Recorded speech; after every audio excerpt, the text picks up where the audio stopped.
Hi అండి. నేనైతే ఈరోజు మష్రూమ్ బిర్యానీ అయితే చేస్తున్నానండి. ముందుగా అయితే మష్రూమ్ శుభ్రంగా కడిగేసుకోవాలండి. ఇదిగోండి ఈ విధంగా కడుక్కోవాలండి. మష్రూమ్ అయితే వేడి నీళ్ళతో కడుక్కోవాలండి, చల్ల నీళ్ళతో కడుక్కోకూడదు. ఈ విధంగా కడుక్కొని ఇలా పెట్టేసుకోవాలండి. ఇప్పుడైతే వీటిని కట్ చేసుకుందాం. ఇదిగోండి ఈ విధంగా అయితే కట్ చేసుకోవాలండి. ఇప్పుడైతే ఒక గ్లాస్ రైస్కి అయితే 2 గ్లాసుల వాటర్ అయితే తీసుకోవాలండి. నేను ఒక గ్లాసు రైస్కి 2 గ్లాసుల వాటర్ అయితే తీసి పక్కనైతే ఒక 10 నిమిషాలు పెట్టేసుకున్నాను. ఇప్పుడైతే ఉల్లిపాయలు, పచ్చిమిరపకాయలు, కరివేపాకు, కొత్తిమీర, అలాగే బిర్యానీ ఆకులు, చెక్కలు, లవంగిలు అన్నీ అయితే వేసేసుకున్నానండి. ముందుగానే కట్ చేసి అయితే పెట్టేసుకున్నాను. ఇప్పుడైతే స్టవ్ మీద ఒక్క కుక్కర్ పెట్టేసుకొని కొద్దిగా ఆయిల్ వేసుకొని జీడిపప్పును అయితే లైట్గా వేపేసుకోవాలండి.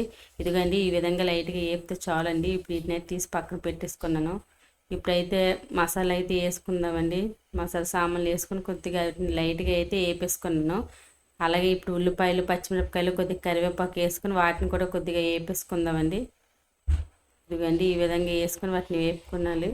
ఈ లోపు అయితే మనం ఆ వేగే లోపు పెరుగు తీసుకుందామండి. కొద్దిగా అందులో కొంచెం కొద్దిగా కారం, అలాగే పసుపు, అలాగే కొద్దిగా మసాలా, అలాగే కొద్దిగా ఉప్పు వేసుకోవాలండి.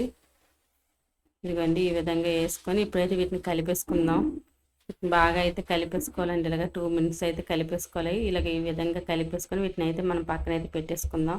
ఇప్పుడైతే మనం ఉల్లిపాయలు కట్ట ఏగేయలేదో చూద్దామండి. ఇదిగోండి ఉల్లిపాయలు అయితే బాగా ఏగిపోయావండి. ఇదిగోండి ఈ విధంగా ఏగాలండి. ఇదిగండి ఈ విధంగా వేగాక ఇప్పుడు మనం మష్రూమ్ అయితే వేసుకుందాం. ఆయిల్లోనే మష్రూమ్ అయితే వేసేసుకోవాలండి. లేదంటే ముందు కొంతమంది టమాటీలు వేసుకుంటారండి, అలాగే వేసుకోకూడదు. మష్రూమ్ వేసుకొని బాగా అయితే ఫ్రై చేసుకోవాలి.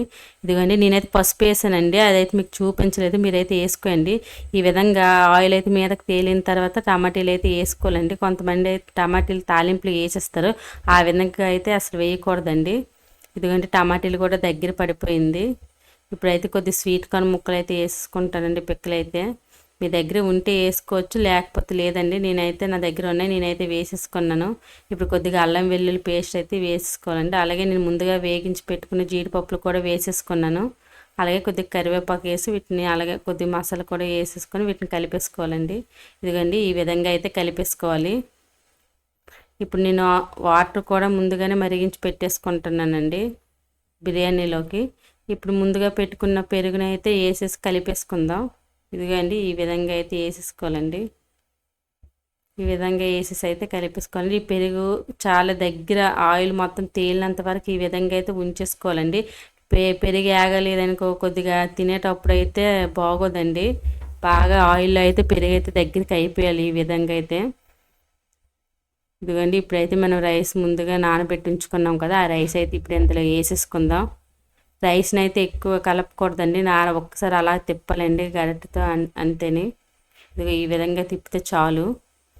ఇదిగోండి ఈ విధంగా అయ్యాక ఇప్పుడు మనమైతే ఇందులో వాటర్ అయితే వేసేసుకుందాం. ఇప్పుడైతే సాల్ట్ అయితే వేసుకుందామండి. ఇదిగోండి ఈ విధంగా అయితే నేను సాల్ట్ వేసుకున్నానండి. కొద్దిగా నెయ్యి ఉంటే వేసుకోవాలండి, మీ దగ్గర ఉంటే వేసుకోవచ్చు, లేకపోయినా పర్వాలేదు. నా దగ్గర ఉందండి, నేను వేసేసుకున్నాను. ఇప్పుడు వీటిని అయితే కొద్దిగా కలిపేసుకుందాం. ఈ విధంగా అయితే కలిపేసుకుందాం. ఇప్పుడైతే కుక్కర్ పెట్టేసి 2 విజిల్స్ వచ్చినంత వరకు అలా ఉంచేద్దామండి. ఇప్పుడైతే నేను గ్యాస్ అయితే ఆపేసాను. ఇదిగోండి ఈ విధంగా చేసుకుంటే చాలా అంటే చాలా బాగుంటుందండి. దీని గ్రేవీ కూడా అసలు అవసరం లేదండి. ఇలా చేసుకుంటే ఒకసారి ట్రై చేసి చూడండి. నేనైతే చూసాను, చాలా అంటే చాలా బాగుందండి.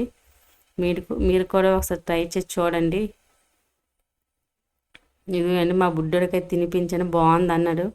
Bye bye.